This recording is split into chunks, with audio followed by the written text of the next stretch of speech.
चाहत खिड़की से बाहर देख रही थी। उसने फिर एक नजर अभिनव के ऊपर डाली और गहरी सांस लेकर उससे तुरंत ही पूछ लिया, तुमने मुझे उस डॉन से कैसे बचाया अभिनव?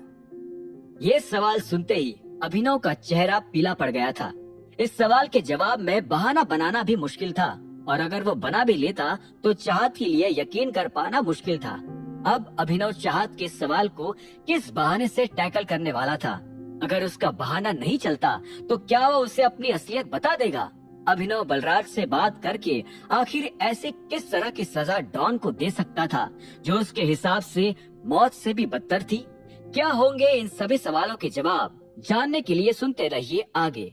जब चाहत ने अभिनव से पूछा कि अभिनव ने उसे डॉन से कैसे बचाया, तो ये सवाल सुनकर अभिनव का चेहरा पीला पड़ गया। चाहत उसे लगातार देखे जा रही थी। वो बिना जवाब पाए अभिनव को छोड़ने नहीं वाली थी।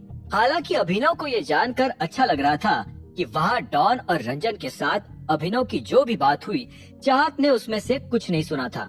ऐसे में अभिनव ने अपना गला साफ किया और बोला, मैंने उसके साथ एक डील की। कैसी डील? मेरी सैलरी की डील। मैंने उसे कहा कि चाहत को छोड़ दो भाई, मैं आपको अपनी सैलरी दे दूंगा, और देखो ना, इत्तेफाक से मंथ एंड भी आज ही है। इतना कहकर अभिनव को लगा कि उसने अच्छा बहाना बनाया, लेकिन चाहत उसे अभी भी घूरते हुए देख रही थी। वो इस जवाब से सेटिस्फाइड नहीं दिख रही थी।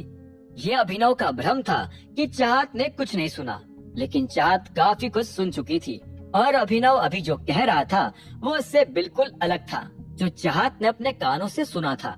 अभिनव ऐसा क्यों कर रहा था, चाहत को समझ नहीं आ रहा था। डॉन इस शहर के छटे हुए बदमाशों की लिस्ट में टॉप पर आता है। तुम उसके साथ बार्गेन कैसे कर सकते हो? वो तुमसे इतने कम पैसे लेने के लिए राजी कैसे हो गया? चाहत ने अभिनव से सवाल किया। वो चाहती थी कि अभिनव उसे सब कुछ डिटेल में समझाए, एक एक चीज। अभिनव ने उसे एक पल के लिए रियर व्यू मिरर में देखा और बोला, तुम्हारी बातें सुनकर ऐसा लगता है कि शहर के सारे माफियाज के बारे में तुम्हें सब कुछ पता है। कैसे? अब ये सवाल सुनकर चाहत का चेहरा पीला पड़ गया था। उसने अभिनव से नजरें चुराना शुरू कर दिया था, लेकिन अभिनव उसकी आंखें देखकर ये समझ गया था कि दाल में कुछ काला है। अगर अभिनव चाहत से कुछ छुपा रहा था तो चाहत भी अभिनव से कुछ छुपा तो रही थी।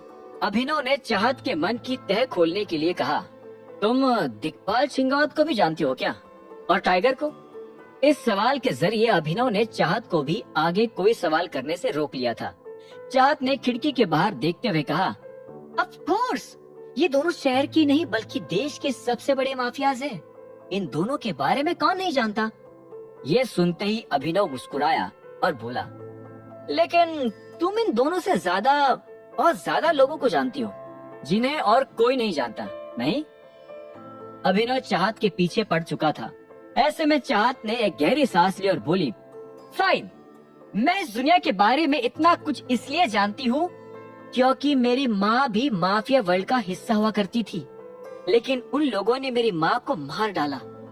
ये सुनते ही अभिनव की भौहें तन गई और उसने पूछा, उन लोगों ने मार डाला?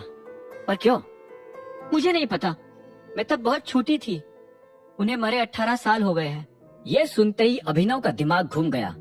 आज से ठीक 18 साल पहले ही तो अभिनव के पिता संजय गढ़वाल को मारा गया था। ये सिर्फ एक इत्तेफाक तो नहीं हो सकता था। अभिनव का मन तो था कि वो चाहत से वो तारीख पूछे जिस तारीख पर उसकी माँ को मारा गया था, पर फिर अभिनव ने यह सवाल जाने दिया।